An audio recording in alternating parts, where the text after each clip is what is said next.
امام ابو حنیفہ جنہیں سنیوں کے حنفی مکتب فکر کی بنیاد مانا جاتا ہے، جن کے پیروکار آج دنیا میں ترکی، رشیا، بلکان، پاکستان، انڈیا اور عرب کے بیشتر حصوں میں پائے جاتے ہیں، ایک ایسے عالم دین جنہوں نے کئی صحابہ اکرام اور بیشتر تابعین سے علم حاصل کیا۔ ویورز، آج ہم سنی مکتب فکر کے پہلے امام اعظم ابو حنیفہ کی فیملی ٹری کی بات کریں گے۔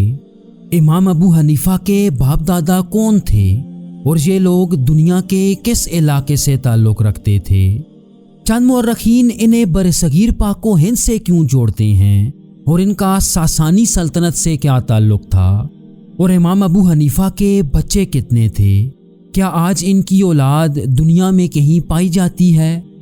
ویورز، میں ہوں احتشام ارشد اور آپ دیکھ رہے ہیں دی انفوٹینمنٹ چینل۔ ویورز، موجودہ دور میں زیادہ تر لوگ یہ مانتے ہیں کہ امام ابو حنیفہ عرب سے تعلق رکھتے تھے، لیکن آپ کو یہ جان کے حیرانی ہوگی کہ ان کا تعلق عرب سے نہ تھا بلکہ آپ عجمی نسل سے تعلق رکھتے تھے۔ اگر عجم کی بات کی جائے تو کچھ مورخین یہ دعویٰ کرتے ہیں کہ ان کے آباء و اجداد برصغیر پاک و ہند میں پائے جانے والے جاٹ قبیلے سے تعلق رکھتے تھے، جو اموی دور حکومت میں عراق کے شہر کوفہ ہجرت کر گئے تھے۔ مورخین میں دوسری رائے یہ پائی جاتی ہے کہ امام ابو حنیفہ کے دادا زوتی ابن مرزبان کابل میں آباد تھے، جہاں یہ مسلمان فوج کے ہاتھوں قید ہوئے اور انہیں کوفہ کے ایک بازار میں غلام کے طور پہ بیچ دیا گیا۔ لیکن ویورز، یہ دونوں روایات خاصی کمزور نظر آتی ہیں۔ ان کے برعکس امام ابو حنیفہ کے پوتے اسماعیل ابن حماد کے مطابق یہ لوگ پرشین یا ایرانی نسل سے تعلق رکھتے تھے اور اس وقت کی سپر پاور ساسانی سلطنت کی اشرافیہ میں شامل تھے۔ چنانچہ اگر امام ابو حنیفہ کے پردادا کی بات کی جائے تو انہیں مرزبان کے نام سے جانا جاتا تھا، جو ساسانی سلطنت کے سرحدی علاقوں کے ایک فوجی کمانڈر یا گورنر تھے۔ انہوں نے ساسانی فوج کی قیادت کرتے ہوئے رومنز اور مسلمانوں کے خلاف کئی جنگیں لڑیں۔ مسلمانوں کے خلیفہ دوئم حضرت عمر فاروق رضی اللہ تعالیٰ عنہ کے دور میں جب ساسانیوں کے خلاف جنگ نہاوند لڑی گئی تو اس جنگ کے نتیجے میں ساسانی سلطنت ٹکڑے ٹکڑے ہو گئی۔ بہت سے ساسانی رئیس یا تو مارے گئے، پکڑے گئے یا پھر بھاگ نکلے۔ ساسانیوں کی اس عظیم شکست کے بعد مرزبان اپنی جان بچاتے ہوئے کوفہ ہجرت کر آئے، تاہم مسلمانوں کے گڑھ میں آ جانے کے باوجود انہوں نے اپنی پوری زندگی اسلام قبول نہ کیا۔ ان کے بعد اس شجرے میں ان کے بیٹے زوتی ابن مرزبان آتے ہیں، جو امام ابو حنیفہ کے دادا تھے۔ ان کی پیدائش ساسانی سلطنت میں ہوئی، لیکن آپ اپنے والد کے ساتھ خلافت راشدہ میں کوفہ کے علاقے میں آ گئے۔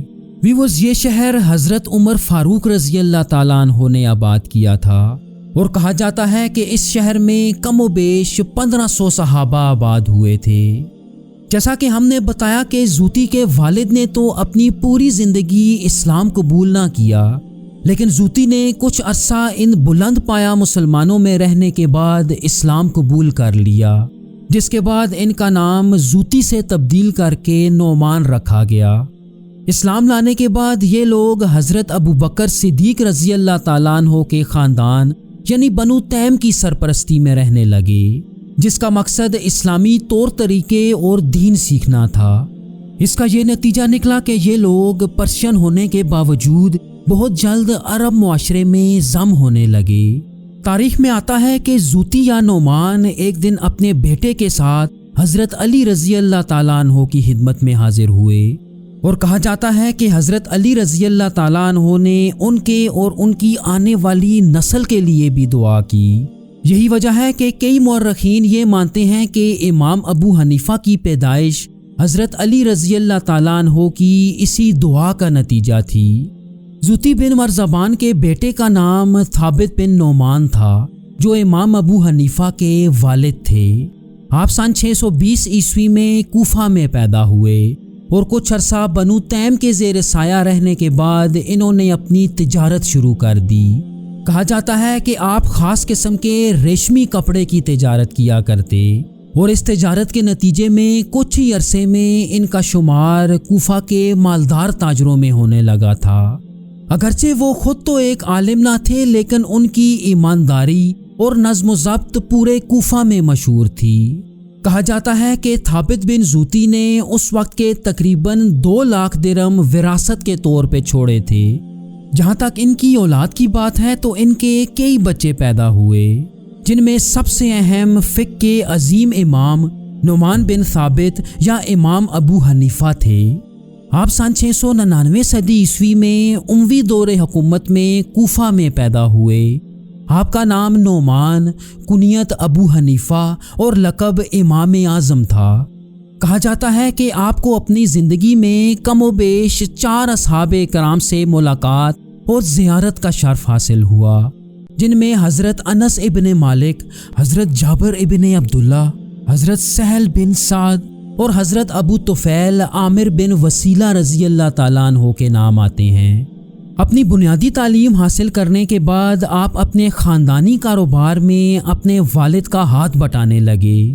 ان کے بارے میں مشہور تھا کہ یہ ریشم کے لباس کی ایک خاص قسم خاص کو بنانے اور بیچنے کا کام کیا کرتے۔ انہوں نے اپنی ذہانت سے تجارت میں بہت کامیابی حاصل کی۔ 20 سال کی عمر میں انہوں نے کوفہ کے ایک مشہور فقی حضرت حماد بن سلیمان سے فقہ کی تعلیم حاصل کرنا شروع کی۔ اس کے ساتھ ساتھ بصرہ میں حضرت حسن بصری اور مدینہ میں اہل بیت کے گھرانے سے امام باقر اور امام جعفر الصادق سے بھی تعلیم حاصل کی۔ ویورز، آپ کے کل اساتذہ کی تعداد تقریباً 4000 بتائی جاتی ہے۔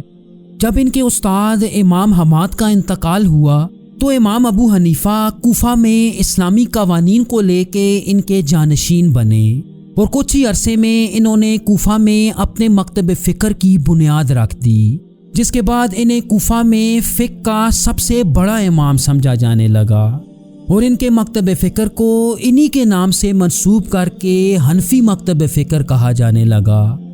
ویورز، یہاں آپ کو بتاتے چلیں کہ جس وقت امام ابو حنیفہ کوفہ میں اپنے حنفی مکتب فکر پہ کام کر رہے تھے تو اسی وقت مدینہ میں امام جعفر الصادق اپنے جعفری مکتب فکر پہ کام کر رہے تھے، اور موجودہ دور میں یہ دونوں امام فقہ کے لحاظ سے سنی اور شیعہ مکتب فکر کے سب سے بڑے امام مانے جاتے ہیں۔ ویورز، سن 763 عیسوی میں عباسی خلیفہ المنصور نے امام ابو حنیفہ کو سلطنت کے قاضی کا عہدہ دینے کا فیصلہ کیا، لیکن انہوں نے خلیفہ کی یہ آفر ٹھکرا دی اور خود مختار رہنے کا فیصلہ کیا۔ المنصور کو اپنے جواب میں انہوں نے کہا کہ وہ اس عہدے کے لیے موزوں نہیں ہیں، جس کے نتیجے میں المنصور نے انہیں جھوٹا قرار دے دیا۔ تو امام ابو حنیفہ نے انتہائی عقل مندی سے فرمایا کہ اگر میں جھوٹ بول رہا ہوں تو ایک جھوٹے کو قاضی کے عہدے پہ کیسے لگایا جا سکتا ہے۔ یہ سن کر المنصور آگ بگولا ہو گیا اور امام ابو حنیفہ کو قید کر لیا گیا۔ کہا جاتا ہے کہ جیل میں انہیں کئی دنوں تک بھوکا رکھا جاتا، لیکن آپ نے جیل کے اندر سے بھی اپنا کام جاری رکھا۔ تقریباً 4 سال تک قید میں رہنے کے بعد سن 767 عیسوی میں آپ انتقال کر گئے اور انہیں بغداد میں ہی دفن کیا گیا۔ کچھ مورخین یہ دعویٰ بھی کرتے ہیں کہ خلیفہ المنصور نے انہیں زہر دلوایا تھا۔ ویورز، دلچسپ بات یہ ہے کہ ان کی وفات کے بعد جب یہی عہدہ ان کے شاگرد ابو یوسف کو دیا گیا تو انہوں نے اسے تسلیم کر لیا اور عباسی سلطنت کے قاضی کے عہدے پہ فائز ہو گئے۔